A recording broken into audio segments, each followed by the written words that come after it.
raised a defense of not guilty by reason of insanity.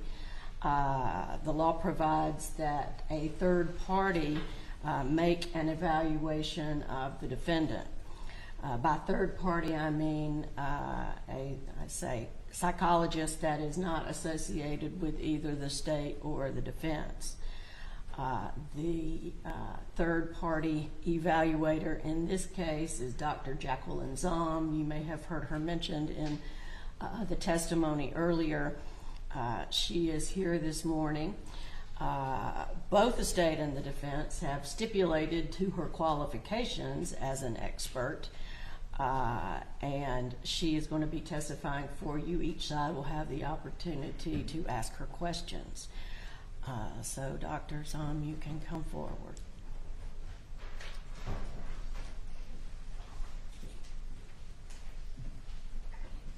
Yes.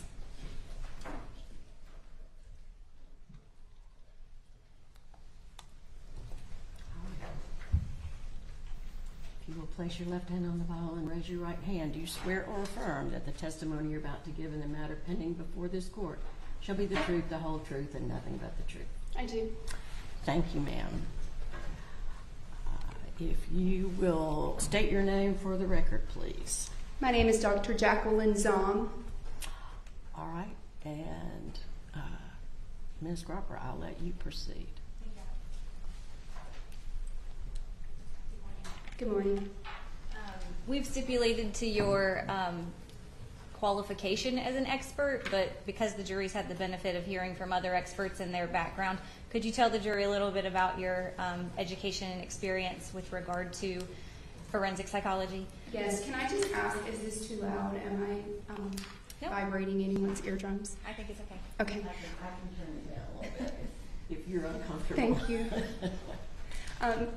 My undergraduate degree is from Georgia College and State University. I have a Bachelor of Science with a major in psychology. My graduate training is from Georgia School of Professional Psychology at Argosy, Atlanta. Throughout my graduate training, we're first required to become generalists as psychologists. So we all have very similar training in terms of our graduate school training. However, during all of my practicum and in-person kind of hands-on learning opportunities, I focused on evaluation and assessment. So that has been where my training has primarily focused. My residency was at Mississippi State Hospital, which is right outside of Jackson, Mississippi. In Mississippi, it's similar to Georgia Regional. It's the state psychiatric hospital where individuals are treated for severe and pervasive mental illness, including individuals who have been forensically committed or who have been found in need of treatment to be restored to competency, or are being housed after being found not guilty by reason of insanity. So my residency included forensic rotation on a forensic ward where I provided group and individual counseling for competency restoration, as well as involvement in evaluations to determine both competency to stand trial and criminal responsibility. During that time, I also completed an external private rotation that focused on the similar referral questions. Since that time, I came back to Georgia, completed my postdoctoral training at Georgia Psychological, which is where I was employed when I initially conducted this evaluation. Throughout my time there, I served as clinical director over a small clinic of approximately 5 assessors, evaluators. Most of my work there involved juvenile court as well as some family court and some cases similar to this one. All of my experience since completing my graduate training has involved evaluation and assessment, so that is kind of where my expertise lies. Okay, and when you use the terminology evaluation and assessment, what do you mean by that? Psychological evaluation, psychosexual risk offender evaluations, domestic violence, substance abuse, questions regarding parental fitness or risk for child abuse, as well as criminal responsibility. Also, the question that is before this court whether someone is criminally responsible, although those do come to us far less frequently because they are not presented to the court in as higher numbers as we see these other referral questions. Okay, so the criminal responsibility assessments you do come in smaller numbers than the other types of assessments? Far smaller numbers, yes. Okay. Thank you. I want to talk to you a little bit about your evaluation in this case. The court's kind of told the jury that the law provides that a neutral third-party doctor will conduct an evaluation. So we've never worked together before. Is that fair? That is fair. Okay. And you completed a 38-page report in this case, right? That is correct. And tell the jury a little bit about what you reviewed in this case in terms of collateral documentation apart from your actual evaluation of Ms. Driver. Okay. For this case, I received extensive collateral documentation. I received, I believe it was approximately 1,200 pages of documentation pertaining to medical treatment. I received what I believe were all of the interviews of the parties who were present at the time that the alleged event occurred, including the interviews with Mr. Benjamin Ben Mikhail, the two ladies who were present in the home, Jessica and Sarah. I received interviews of Ms. Driver herself that were conducted by Detective Cruz. And I received the police narratives of all of those interviews as well as the actual interview itself.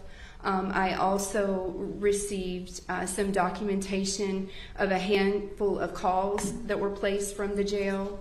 I did not receive previously completed evaluations. Okay. And your statement about not receiving previously completed evaluations at the time that you were conducting your evaluation, what was the reason for that? So I'm not sure if they would have been provided to me or not, but I did request in this case that they not be provided to me, given that my role was to be a neutral evaluator. So I did not want to see the work of a previous evaluator and their conclusions. Okay.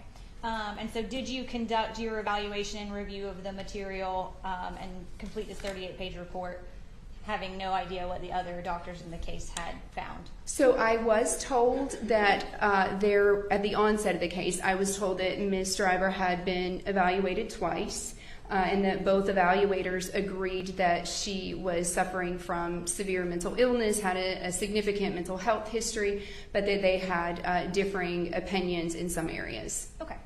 But beyond that, you had not reviewed their reports? And No. Specifically requested that you not receive them so you could conduct your independent analysis? That is correct. All right. And did you also, as part of your review of this case, receive information about things like her cell phone searches? I did. Okay. And any other potential video documentation? I received a video that was taken, I believe, by Ms. Driver or by someone with Ms. Driver that occurred during what appeared to be a point where her daughter had been taken from her and she was not with her daughter and was attempting to go to a place to meet the father in order to be with her daughter. Okay. I want to talk to you about your evaluation, your actual evaluation of Ms. Driver and your interaction with her. Actually, can I add one more additional Yeah, of course. that I did not mention? I apologize. I also received what I believe was a transcript, I'm sorry, not a transcript, but an audio recording of her conversation that appeared to have been taped by Mr. Benjamin Mikhail, where he had recorded various statements she had made in the time leading up to the alleged events. Okay. And after you review, any idea how much time you spent reviewing all of that collateral documentation? I would say between 10 and 16 hours. Okay.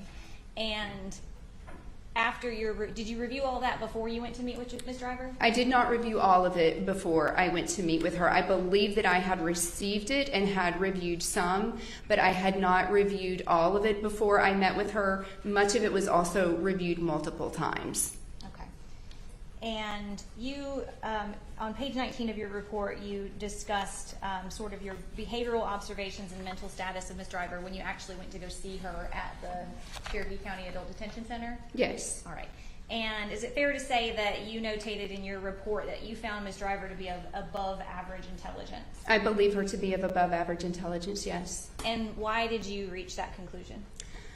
Well, she, reported to have done well in school and excelled academically before she dropped out, but also her communication is very sophisticated.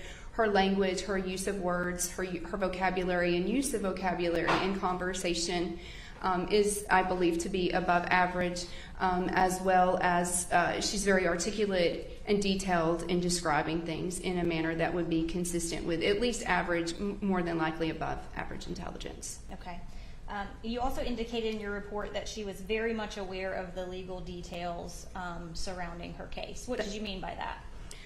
She was very much aware that I would be conducting a third evaluation. She was very much aware that she had been evaluated previously on 2 different occasions. She was very much aware that my report would not be confidential, that it would be provided to the court, to the attorneys. She was very much aware of how to reach her attorney should she need to do so. She was also aware in a manner that was quite unique for someone in her situation, in that she spontaneously articulated that 3 years had passed since the offense occurred, alleged offense, and she recalled in much greater detail in terms of her own symptoms and what was going through her mind at the time in far greater detail in the previous evaluations that occurred sooner after the alleged event. So she herself had some concerns regarding, I guess the appropriate word would be the validity of this evaluation, given that so much time had passed. Okay. And did you notate in your report sort of your lack of concerns with regard to her memory and her ability to recount certain things? I perceived her to be able to recall things in great detail. I perceived her memory to be she was able to articulate very things well and seemed to have a very vivid memory for the circumstances leading up to the alleged offense. All right. And I want to talk to you a little bit about your report as it relates to sort of getting background information about Ms. Driver before you kind of got into the substance of the offense and her mental state surrounding the offense. What did she describe to you about her childhood? She described basically that she had grown up. She didn't use the word loving. It seemed as though her home may have not been particularly, there may not have been a lot of overtly expressed affection, but she seemed to perceive that she was well cared for, did not describe abuse by her parents, and perceived that her needs and most of her wants were provided. Okay. She described herself as being boy crazy? Yes. Okay. She told you about moving in with boyfriends when she was 15 years old and then with a second boyfriend in 2017? Yes, she described herself as being a difficult child to parent. Okay. And she reported to you a lot of history of drug use with cocaine, ecstasy, MDMA? She did report an extensive drug use starting at a very early age. Okay. And she indicated that she had gotten some of those drugs from her boyfriends, but also gotten some of those drugs from her brothers? I believe primarily her boyfriend. Her brothers maybe on a couple of occasions was my perception. Okay. And she reported to you also that she was sexually abused by both of her brothers? She didn't use those terms explicitly. It seemed that something had occurred. It didn't seem that she perceived it to be a malicious intent. Okay. She told you that her brothers didn't know what they were doing when they hurt her? Okay.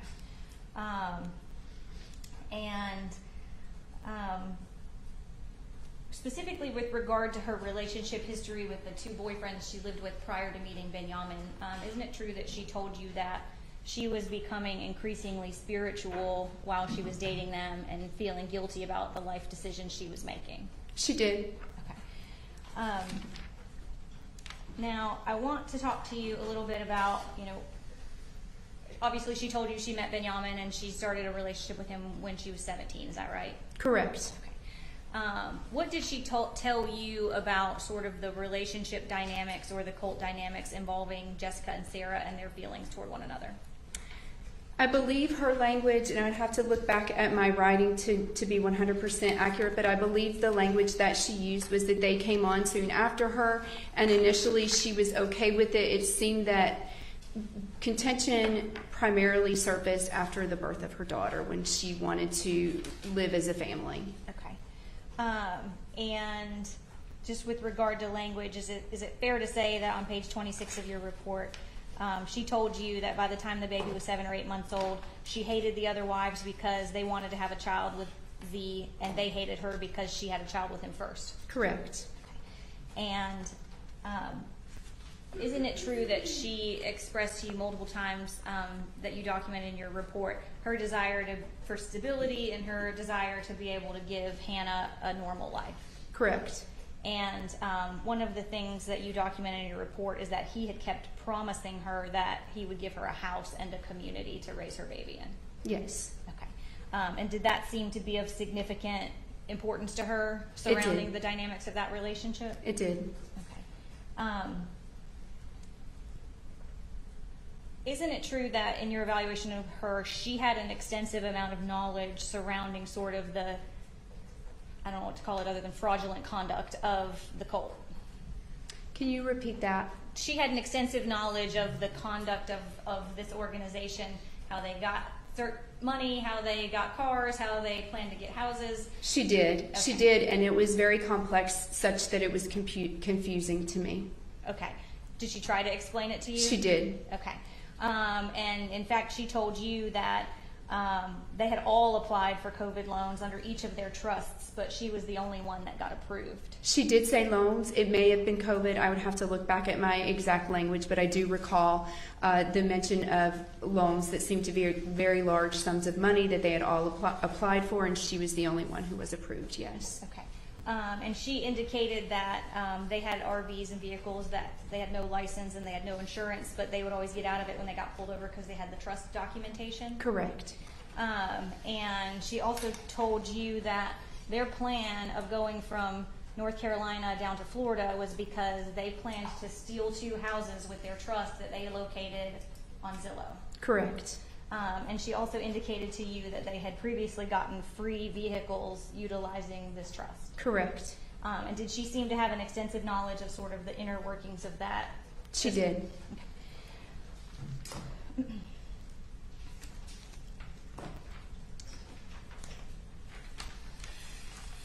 I want to talk to you next about maybe some of the things that she represented to you that were not supported by the collateral documentation.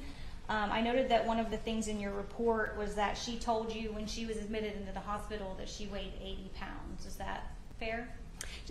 I can't recall if she said when she was admitted to the hospital or or during the culmination of her struggles that led up to the alleged events, but she did note losing significant weight and weighing approximately 80 pounds. Okay.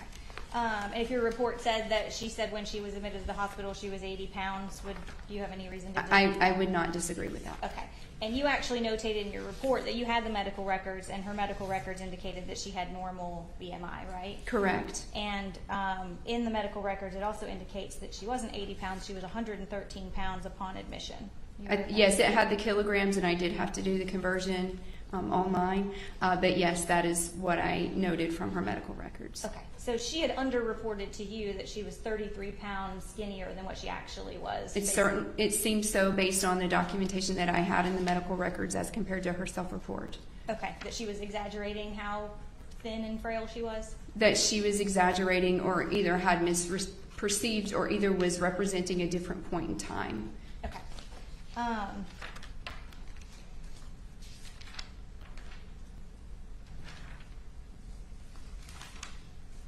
I want to talk to you about your review of her searches.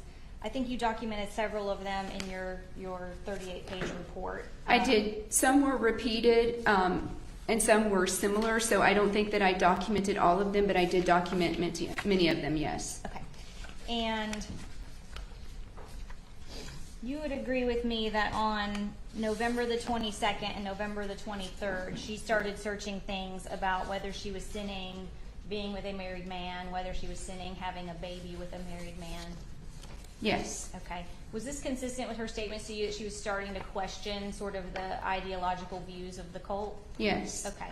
And those things were not related to any delusions she was having. She just indicated that they were related to her questioning the value system of the cult?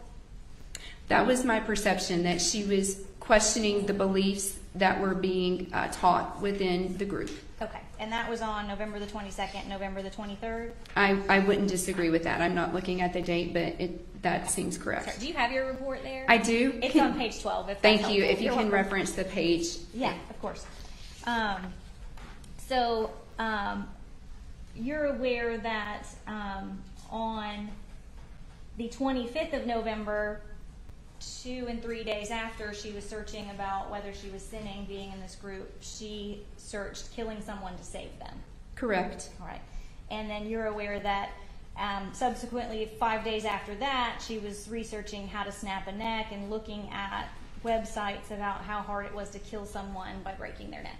Correct. Okay. And then you're also aware that on the day that she killed Hannah, December the 8th, she was Googling how to get a bus ticket for a 13-month-old. Correct. Okay.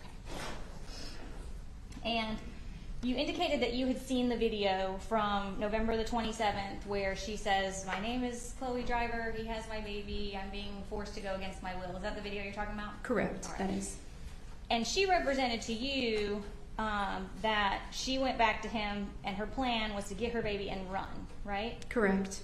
Are you aware that after she went back to him, she did get her baby and then she returned to her mother's house for a couple of days? I am. Okay.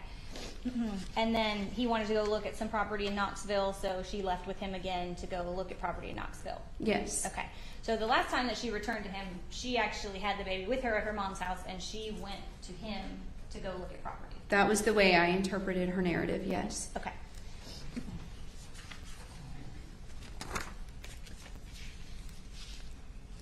And in your review of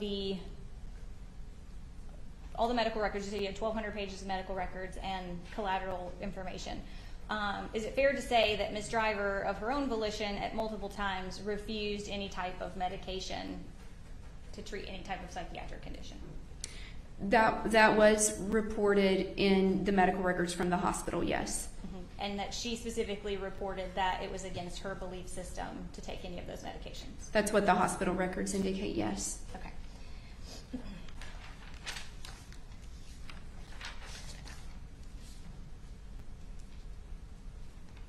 Now, I want to talk to you about specifically the delusions that she reported that relate to Hannah.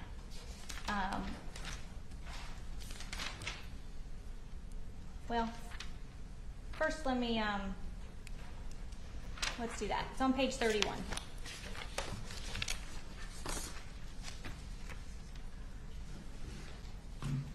Is it fair to say that as it relates to Hannah and sort of what she told you about her motivation for committing the act, that her delusion was that when she would breastfeed Hannah, she would sort of give Hannah all of her pain and all of her sin? Yes. Okay. And did she attribute that to be sort of one of the significant things telling her that she needed to kill Hannah? It seemed to be a part of the rationale in her mind of why she needed to kill her daughter, yes. The narrative was very complex, and because the idea is not rational, it's very hard to restate it in terms that equate to rational thoughts, but that seems consistent with the narrative that she portrayed, yes. Okay. And so you said that it was kind of hard to follow because there was more of a narrative than a concise individual Correct. thing. Was the overarching theme of the narrative she gave you that she wanted to kill Hannah to save her? Correct. Okay. To save her from a life of pain and catatonic depression and abuse. Okay. And is it fair to say that some of that was based upon sort of the reality that she was living in the cult dynamic? It did seem that the reality in which she was living was all wrapped up in her thought processes as well. While some of the thoughts were irrational, some of the thoughts of feelings of oppression and isolation were indeed what she was experiencing. Okay. So the isolation and oppression were maybe more reality-based, and then she maybe had some irrational thinking sort of overlapping with her odd ideologies? Yes, and while it didn't seem that exact narrative was part of the teaching of the group, there was a narrative of that this small number of women in this small chosen group were responsible for the sins of the world. So there was that component as well, that some of the narrative that she had taken on had been a part of the teachings. Okay. But as it relates to whether the beliefs that she articulated to you are religious teachings based and like genuinely held beliefs, or whether they're over here in the irrational mind that she's on her own independent thinking, whether they're in either category, did everything she articulate to you as her motivation relate to her essentially feeling like she needed to save Hannah? Yes. Okay. Did she ever articulate to you in any way that she felt threatened by Hannah? No. Did she ever articulate to you that she felt like she needed to defend anybody against Hannah? No. Did she ever indicate that Hannah was a danger to anyone around her? No.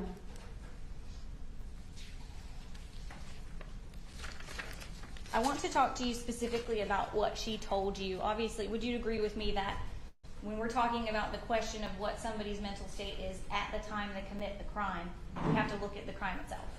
Correct. And that's important for you to get as many details as possible surrounding the actual incident?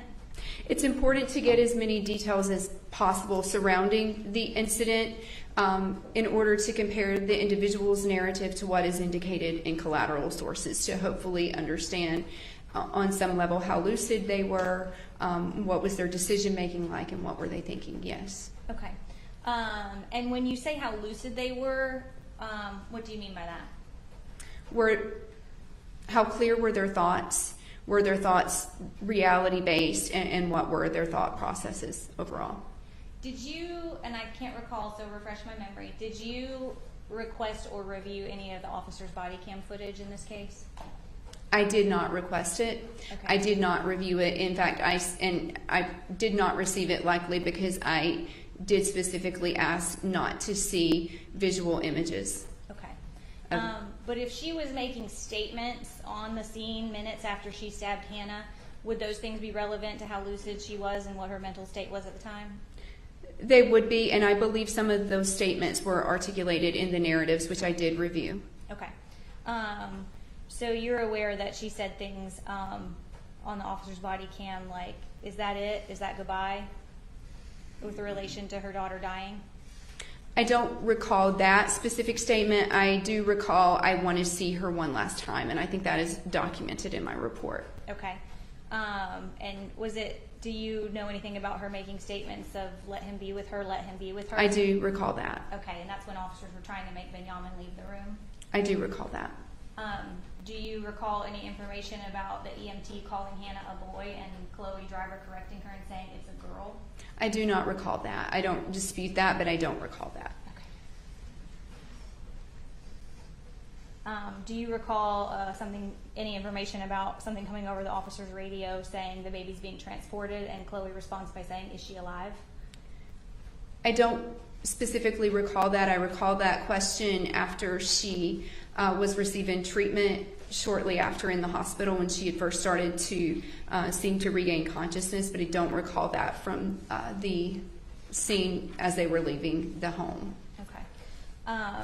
What did she report to you about from the time she entered that room with Hannah?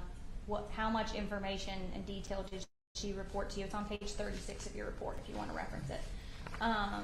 About what events took place in that room, what she did.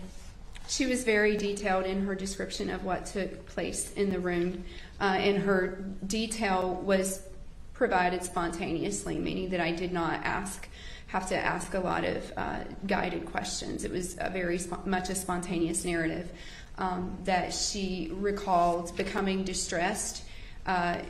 It seems that she was very much aware that she was having these thoughts of hurting herself and Hannah, and therefore did not want to be in a room by herself, and had attempted to go into the room with the other women, and Ben Michael motioned for her to go into the room alone.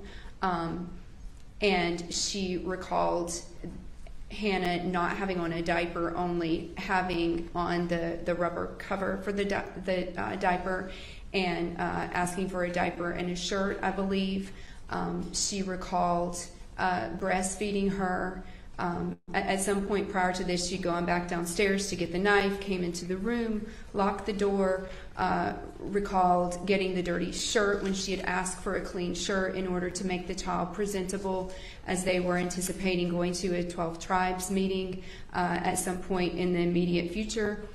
And she recalled getting the dirty shirt and feeling like that was another indication that she was supposed to do this. She was supposed to take her life in Hannah's.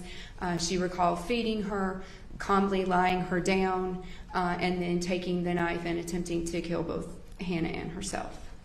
Okay.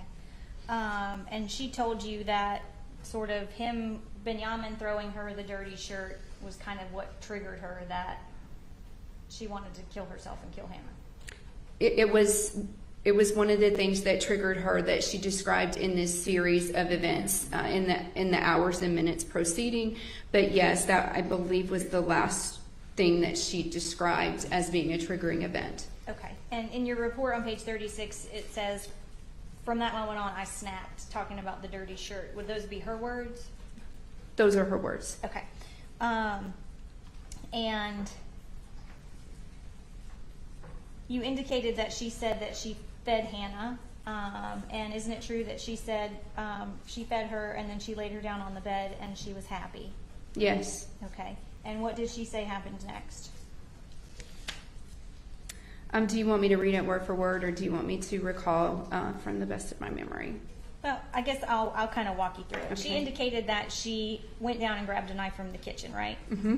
And she told you that she just grabbed a random knife out of the knife block and she didn't even look at it, right? Correct. And she went upstairs and she locked the door. Correct. Okay. Did you engage in any conversation with her about why she locked the door? I did not. Okay. And she indicated that she played a lot of video games, and that in the video games that she played, when you stab someone, they die immediately, right? Correct. And so she says, I have the knife, and I'm up here, and I'm up there. I don't know where to stab either of us, and I think the throat might kill us immediately. Is that what she told you? Correct. Okay. And so then she said she breastfed her, and she laid her down on the bed, and she was happy. Are you aware that she told another evaluator that when she laid her down on the bed before she stabbed her, she apologized to her? I was not aware of that. Okay. Did she tell you that? She did not. I do not recall her telling me that. I believe if she had told me that, it would be in my report in this paragraph. Okay. And she then told you, I stabbed her in the throat, but she was not dead. She is just quiet and bleeding out, right? Correct. And I stabbed myself in the throat 3 times, and then you put in your report she made a twisting motion to demonstrate. What do you mean by that? She kind of demonstrated what she was articulating verbally. Okay. And she told you that at that point, after she had stabbed Hannah in the neck and stabbed herself in the neck, she's standing there wondering, why are we not dying? Correct. And at that point, she indicated she heard Z coming upstairs. Correct. And that he opened the door, and before he walked in, she was confused about why they weren't dying immediately, and so she tried to stab herself one more time in the heart. Correct. All right. And she indicated that in that moment, she thought that they were coming into the room to save them. Correct. And she didn't want to be saved because she didn't want to deal with all the pain that she imagined in the world. Correct. Okay. Safe to say that her memory about those events was very intact? That was, yes. Okay.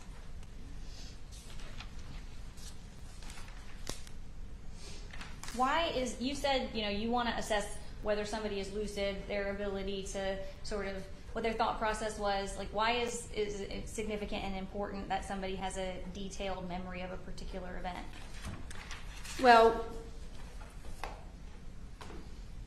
during psychotic states, people can oftentimes be confused. Sometimes they are not. They can oftentimes be confused. So it's important to assess their level of confusion, how much they can recall. Also, it's very important to, one of the things we're always looking for in cases such as this one is the person a reliable informant, or are they fabricating information and fabricating symptoms in order to achieve a desired outcome. So it's important to compare their narrative to that of collateral sources. So the primary reason for understanding their description of the events is, one, to determine if it aligns or does not align with other sources of information in effort to determine if the person seems forthcoming or if they seem to be presenting information in effort to gain a desired outcome. Okay. With regard to information that she may have reported to other evaluators,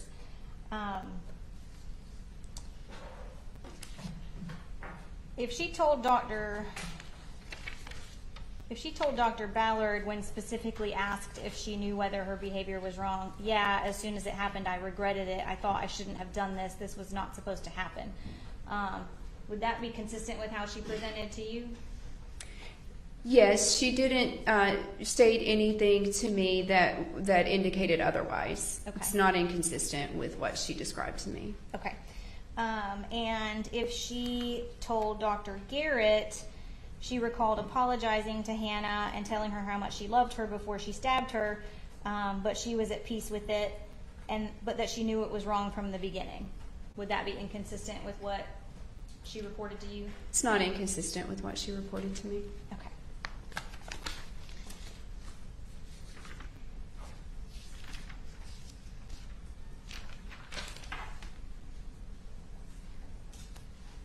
And doctor, I took note in your report that you did not diagnose her with anything. That is correct. Why not?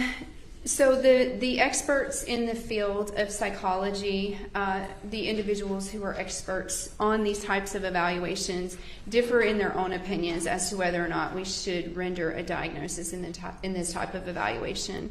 One school of thought says that a diagnosis helps the jury and the attorneys and helps psychologists in general to understand a person's mental state at the time. Even though it doesn't necessarily describe their mental state at the time, it helps us understand a set of symptoms and helps explain behavior. The other school of thought says that the diagnosis can be confusing because the diagnosis doesn't necessarily align all the time with mental state at the time of the offense, and people can make certain assumptions based on diagnosis alone and may make inadequate judgments. So in other words, it can be reckless to do so because a diagnosis can communicate to a layperson information that is not what we're intending. Okay. And what school of thought were you in not diagnosing her in this criminal responsibility report? So I did not render a diagnosis. My reason was it's not critical to answer the referral question. The referral question pertains to her mental state at the time of the offense, and a diagnosis would not necessarily explain her mental state at the time of the offense. The diagnoses that I considered, one, can have negative, people can have very negative assumptions when they see this diagnosis. And then another diagnosis, people automatically make assumptions about psychotic symptoms.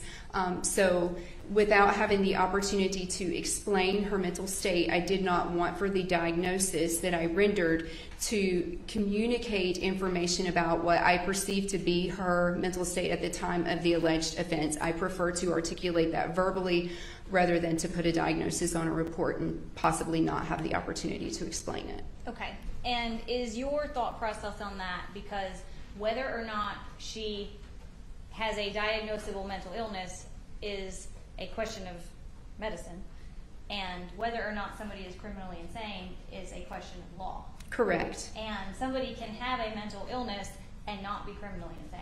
Correct. And is that what you mean by sort of creating confusion?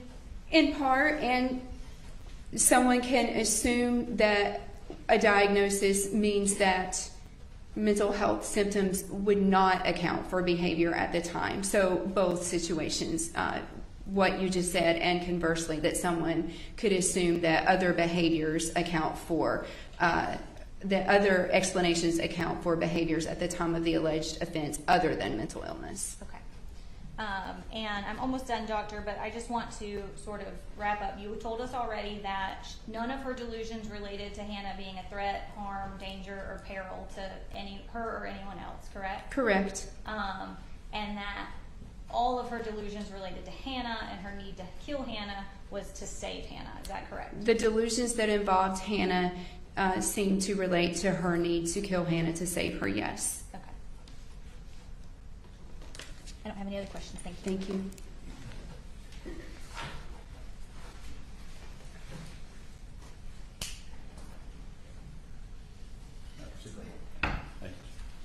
Hey, good morning, Dr. Zime. How are you? Well, sir, thank you. Just to follow up on that last set of questions, to be clear, Ms. Driver's delusions were not simply related to killing her daughter, correct? They were killing herself and her daughter, right? Correct. And there were many delusional thought processes as well, but those that pertain to the alleged offense pertain to killing both herself and Hannah, correct? And the action she took on December 8th was consistent with that delusion, meaning she stabbed her daughter and also attempted to kill herself, right? Correct. Okay. So let's kind of walk through your background. I may have missed this a little bit. You indicated that a lot of your forensic work after obtaining your doctorate was in Mississippi. Is that right? Not after, before. Before, okay. During training. How long were you there in Mississippi? A year. A year? Correct. And when did you get your psych D? That's called. I think I graduated in 2013. 2012, I'm sorry. Sorry, forgot page. 2012, your Psy D, correct? Correct. Okay. And then after that, you spent a year in Mississippi. The year was before. I'm sorry. That's okay. So 2011-ish in Mississippi. 2011 to 2012, correct. You got your Psy D in 2012, the end of 2012. And then you came back to Georgia correct. to start practicing. Correct. Okay. Did you begin work at that point in time in 2012 with Georgia Psychology? I did not. I did not return to work immediately, and I did not begin work. And well, I did briefly. I did not continue. I did not continue continuously during that time frame. Okay. So who did you first work for when you Georgia started? Psychological. Okay. And when was that? When did you start with them? 2012, end of 2012 or beginning of 2013. Okay. So I guess I'm slightly confused there. How much work did you do for them? So I worked with them for a year. I think there were about 3 years that my clinical work was minimal, and then I resumed work with them in 2015, and that is where I remained until this summer, until July 2024. Okay, I think you opened your own practice. That is correct. Okay. All right, so you had a few years there where you weren't doing as much work with them. Correct. But got back to that in 2015. Okay, since 2015, I think your testimony earlier was you've done a lot of different evaluations at Georgia Psychological. Correct. Just general psychological evaluations of individuals, right? Yes. Most of my work with Georgia Psychological pertained to child custody, child protective services. Defects, as we refer to it. Yes. Also some disability adjudication referral questions. And you said that you had much less frequent requests for criminal responsibility exams that you've done in this case, right? Correct. How many criminal responsibility exams do you think you've done since 2015? Since 2015, only a handful. I was heavily involved in criminal responsibility during my internship. Since 2015, only a handful. I would say 4 or 5. Okay. And the one that you've conducted in this case with Ms. Driver, that was just in the last 6 months, right? Correct. You evaluated her in May of 2024. Correct. Okay.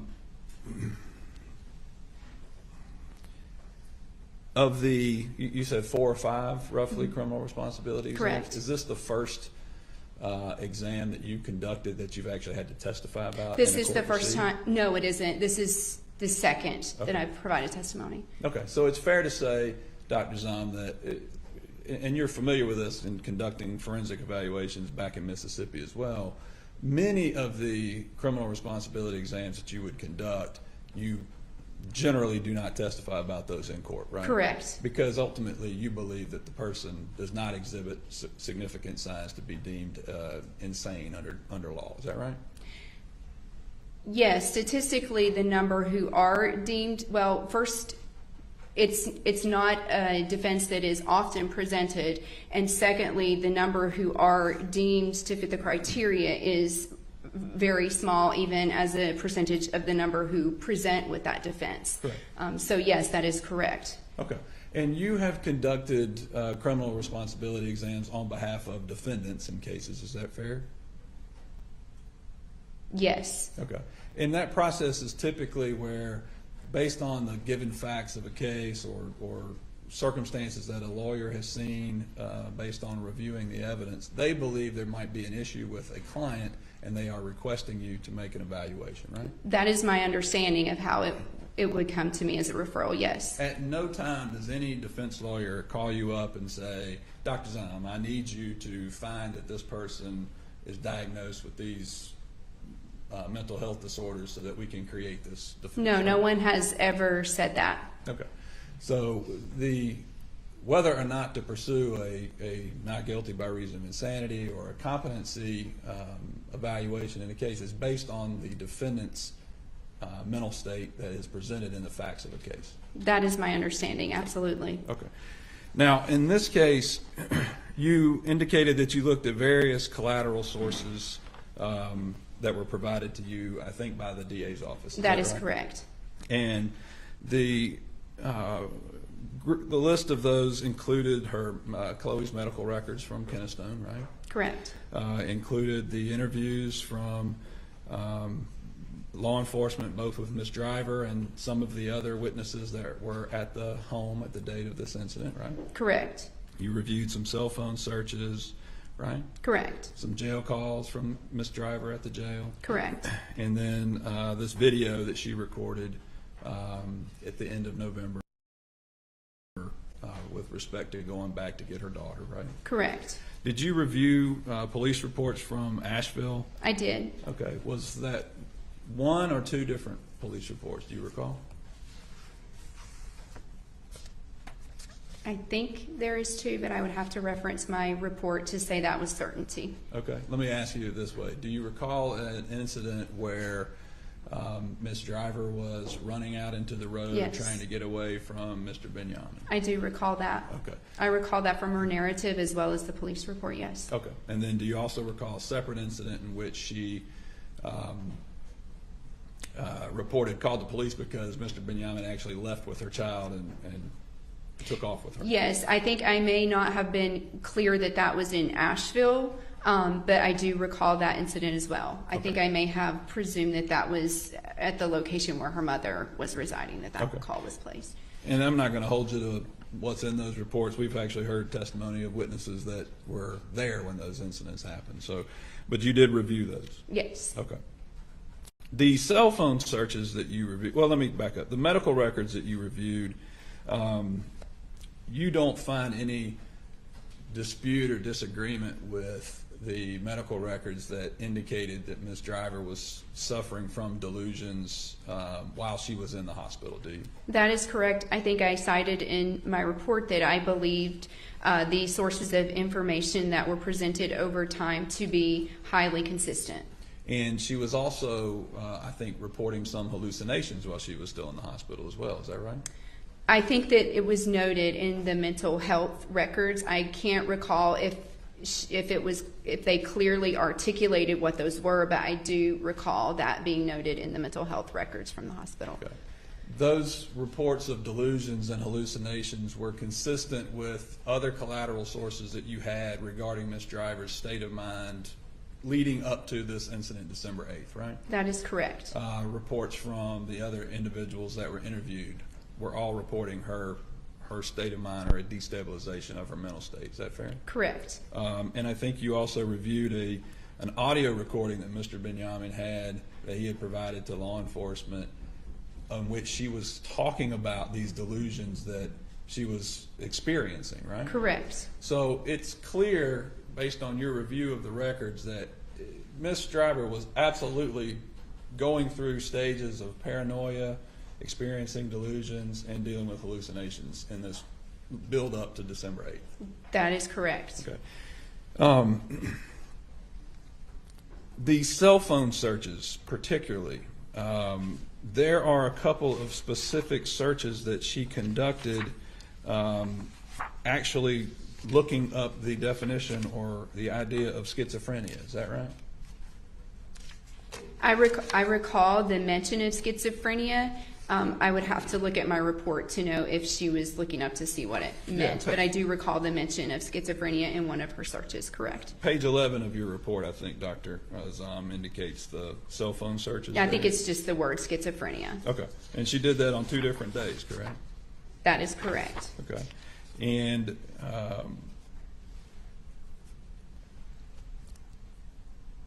she also looked up topics such as the whole world is programming me, correct? Correct.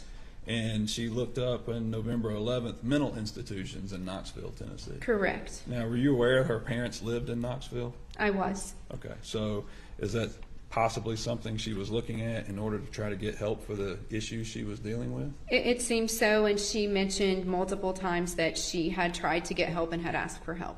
Yeah, she was telling Mr. Benyamin and the 2 other wives and the other people that she was around that she needed help for the issues that she was going through, right? That is correct. And you understood that this religious philosophy that Mr. Benyamin had was to exclude the access to traditional medical treatment, right? That was my understanding. I guess I should say modern day medical treatment, not traditional medical treatment, right? That is my understanding. He did not want Ms. Driver to be in a hospital, right? That is my understanding. In fact, he didn't even want Ms. Driver in a hospital when their child was born, right? That was my understanding based on what she reported. He did not want her to be institutionalized in any way, shape, or form, right? That was certainly my understanding. And he certainly didn't want her to be on any pharmaceutical drugs. That was my understanding as well. And she was telling you that because he didn't want her breastfeeding their child with medicine flowing through her body, right? I don't know if that was stated as the reason that he didn't want that. My perception was that it seemed to be more so consistent with his overall beliefs. I don't recall it being specifically from his rationale about the breastfeeding. I do recall her mentioning having some concerns about what she would ingest in breastfeeding, but I believe my perception was that him not wanting her to have medication was part of his overall philosophy of how this group of people should engage with the world. And it was clear to you also that she, in a sense, was somewhat rejecting that idea of his philosophy, right? Because it did seem certainly that she had started to reject his philosophy. Even back to when the baby was born, she did not want to leave the hospital that quickly after the birth of the baby. Is that right? That was my perception based on what she stated, yes. She had indicated previous to the child's birth that she thought that they needed to be seeking prenatal care for the child, right? That was my understanding. And particularly in this instance, she was searching for mental health institutions. She was searching for schizophrenia as a way to understand what she was going through. Is that fair? I don't believe I asked her exactly why she was researching schizophrenia, but I certainly would not dispute that. Your medical opinion as a psychologist someone that is suffering from paranoia and delusions and hallucinations, those are all symptoms that are consistent with somebody that could be diagnosed with schizophrenia. Is that fair? With a psychotic disorder, yes. Yeah. The other two evaluators in this case, Dr. Ballard and Dr. Garrett, do you know either of them? I don't know them. I did listen to their testimony, but I do not know them prior to this hearing. And you're aware, based on listening to their testimony, I know you didn't read their reports, but listen to their testimony, they both diagnosed Ms. Driver with schizoaffective disorder, bipolar, correct? Yes. And borderline personality disorder, right? Correct. Do you have any issues or take any issues with those diagnoses that they made? I do not take issues with those diagnosis. I think it was clear from the history that she likely meets criteria for borderline personality disorder, as well as there are both mood symptoms and psychotic symptoms, which is captured by the diagnosis of schizoaffective disorder, but could also be captured by other diagnoses. But yes, mood symptoms and psychotic symptoms are part of the clinical picture. Okay. Yeah, you testified that there's a difference of opinion about whether or not in a forensic setting you should make a diagnosis. Correct. And I grant you that. You don't have any concern that Dr. Ballard and Dr. Garrett both made that. No. What you said you were considering some diagnoses. What were those diagnoses? Borderline personality disorder and bipolar disorder with psychotic features, or an unspecified psychotic disorder. I am very reluctant to diagnose schizoaffective disorder only because the particulars of that diagnosis, the minutiae details, are very difficult to capture from someone's self-report alone. So I'm very reluctant to assign that diagnosis if I didn't observe it within an inpatient setting. Okay. Is it fair to say that you're conducting this evaluation some 3.5 years after the incident would also affect your ability to make a specific diagnosis of her in terms of her symptoms that she was exhibiting at the time that this happened? I think she was incredibly vivid in describing her symptoms, and the mental health records are voluminous. So I wouldn't have necessarily had concerns about assigning a diagnosis for that reason. Okay. But at the end of the day, your diagnosis is pretty close to Dr. Garrett and Dr. Ballard. That is correct. All right. How long was your interview with Ms. Driver? I believe that it was around 3 hours. Okay. And it was on one day, correct? It was. When you met with her, she reported at the time that she had been on medication at the jail for some time, right? Correct. And I think in talking to you outside, you did indicate that you don't believe you received any jail medical records. I don't believe that I received mental health records from the jail. Okay. So you don't know specifically what medications she had been on while she was out there, other than what she reported to you? So I know what she reported to me. She also was articulate in, I believe, stating what she previously was prescribed, and I believe that is noted within my report. It was also noted on some of the hospital records what she was prescribed at the time of discharge. I will say that I don't speak to the specifics of what medications are prescribed for. Even though a Google search may say they're prescribed for one thing, I believe that should be left to the psychiatrists and the medical treatment providers. I'm not a prescribing physician, and my experience is that most medications are prescribed for different things. Even though they may primarily be used to treat one thing, they're also used to treat other things. So I would defer any questions about medication. But at the time you interviewed her, your belief was that she had been on medication for some time. Correct. And that she seemed to be fairly stable on that medication.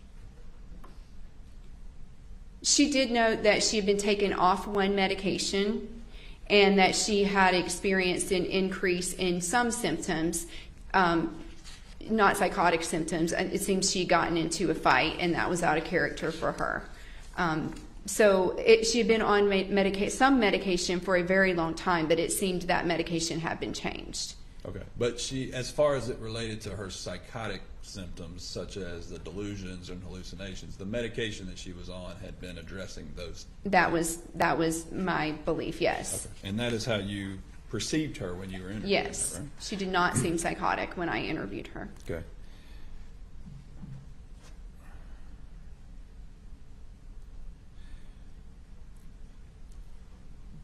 Dr. Zom, someone like Miss Driver that had exhibited the symptoms that she, as you talked about, was clearly showing to others, the paranoia, the delusions, the hallucinations, before this incident. If someone is experiencing those things and is not getting treatment, is it fair to say that her condition will continue to worsen? It's certainly expected in most cases that someone who is experiencing psychotic symptoms will continue to deteriorate in the absence of medication. Is it also fair to say that someone that is not being treated for those illnesses and experiencing those symptoms, those delusions that she is hearing and receiving, it is going to grow harder and harder for her to not succumb to those? So mental health symptoms, psychotic symptoms can be transient. They can come and go. They can worsen and lessen in severity. However, she was also in a stressful situation. So yes, it would be highly unlikely that her condition would spontaneously improve in the absence of treatment or removal of a stressor. And it's clear from some of her cell phone searches that she was having these delusions about killing herself. She was actually searching things to kill someone, right? Yes. Now, there's no indication that she was searching to kill herself or someone else, just searching to kill some person, correct? I believe so. Okay. And she was searching for other things as well in a manner to basically extricate herself from the environment that she was in. Correct. Even on the December 8th, where she was searching for a bus ticket. Correct. But for her child, right? Correct. Okay. Now, let me talk to you about delusions to kill somebody. If I'm suffering a delusion that I need to kill the judge, and the judge knows I know her very well, I think she's a great judge, so that would clearly be a delusion in our sense. But hypothetically, if I'm suffering from a delusion and that delusion is telling me that I have to kill her for whatever reason that is it common that in that delusional state I would search for a weapon? It's not uncommon. It would be consistent with my thinking in that delusional state that if I have to kill her, I have to do something to do that, correct? Correct. I have to find a weapon, a gun, a knife, some type of object for which I can carry out my plan, correct? It's not unexpected. Right. So if I did not have a weapon, I might search around for one, right? Like I might look, where's a weapon in this room that I can grab? What can I do with it, right? Certainly. But that's being done in that delusional state because I'm not capable at that point in time of thinking that, whoa, this isn't the right move, right? I'm delusional. I'm not sure I understand your question. Well, a delusion is a fixed false belief in an idea, right? Correct. So if I have a fixed false belief that I have to carry out a plan to kill somebody, my mentality is going to tell me do whatever it takes for me to carry out that goal, right? That is correct. I do think it's important to state that while she was suffering from delusions, her delusions were not as fixed as they are in some situations, which is also apparent in her internet searches. She's going back and forth between questioning the ideas of what she's being taught, questioning her own ideas, trying to look for a bus ticket to escape her situation while also looking up ways to kill someone. So yes, delusional, yes, she was suffering from delusions, not as entirely fixed as we do see in some situations. But those situations, as far as how fixed or how severe those delusions are going to change over time, right? For many people, they do. For someone with a purely delusional disorder, they may not. But for someone with her, what we believe to be her diagnosis, yes, we would expect her symptoms to fluctuate over time. Between sanity and insanity, and I know that's And it's a spectrum of varying degrees. And she told you that on December the 8th, they woke up and went to a 12 Tribes meeting that morning, correct? Correct. And she told you that at that 12 Tribes meeting, they talked about death, and she interpreted that discussion about death as a delusional reference to her that she needed to kill herself. I do believe I recall her talking about the meaning she assigned to the 12 tribes of perceiving that to be a message to her that she needed to kill herself, that she needed to do it. And she took that message, in her mind, she took that message as, this has got to be the day that this happens, at the time, right? That seems correct with what she told me, yes. And when they got to Canton that day, around lunchtime, she was forced to go up into a room by herself, is that right? That is correct. And she was forced to be in that room, even though she was telling Mr. Benjamin she did not want to be alone. That is what she reported, yes. Because of what she had already been experiencing that That day, is right? correct. She took the sign of being by herself in that room alone, again, as an additional signal that she needed to kill herself. Correct. Right? And then ultimately she told you that the final straw, as it were, was getting this dirty shirt sent up to her, right? Correct. And she interpreted that dirty shirt as the last signal to her that she was not capable of living. She and her child were not capable of living, right? Yes, I don't think those were her exact words, capable, but yes, she took it to mean that they weren't worth anything. It was consistent with her delusions that she had been experiencing that entire day, beginning that morning they woke up, right? Correct. And it was at that point where she got the shirt that she went downstairs to get this knife, right? I believe that is correct.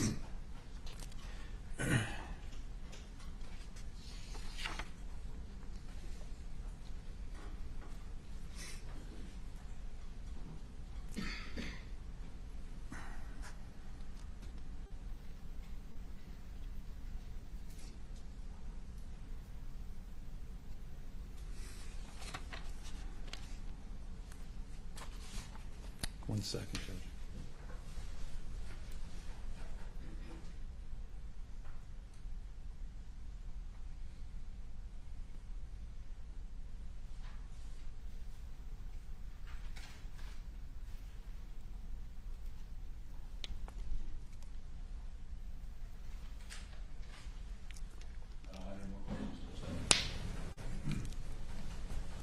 Ms. Gropper, any further questions of this witness? Just briefly, a moment ago you said that she took the dirty shirt to mean that they weren't worth anything. So her viewpoint of why she carried out the act at that moment, as she expressed to you, was that in that moment she felt like her and Hannah were worthless. I would have to go back and read my words to know directly, but I recall her saying when she got this shirt, it meant that it was her language if they weren't worth anything. I don't know if I took that to mean that they were worthless. All right.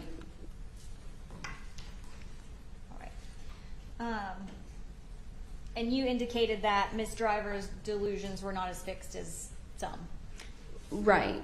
She had significant periods of lucidity and stability and ability to engage with the world around her. Yes, someone with a diagnosis of a delusional disorder has very fixed delusions that do not fluctuate over time and are impossible to challenge. The nature of her mental illness was such that she was fluctuating and questioning different sets of beliefs at different times. Okay. And some of those questioning sets of beliefs may have been related to her religious ideological views? Yes. Okay. And some of it may have been related to her mental health? Correct. She articulated times at which she questioned her own mental health symptoms. Okay.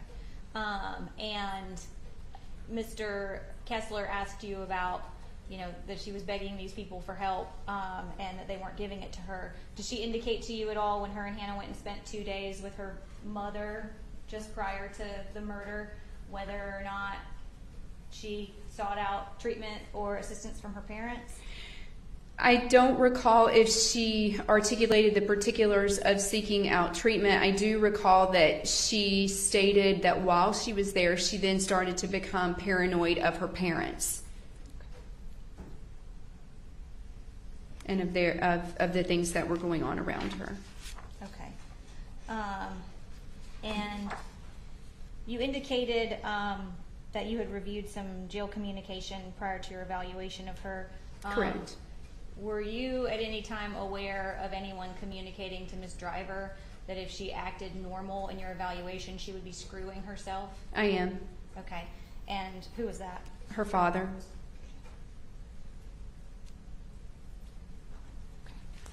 I have nothing further. Thank you. Anything else of this witness? All right, thank you, Ben. You may be excused. All right, we are going to take a recess at this time. We're going to let you be in recess until 1:15. Leave us your notepads. Don't talk to each other. Be back in the jury room at 11:15, 10:45.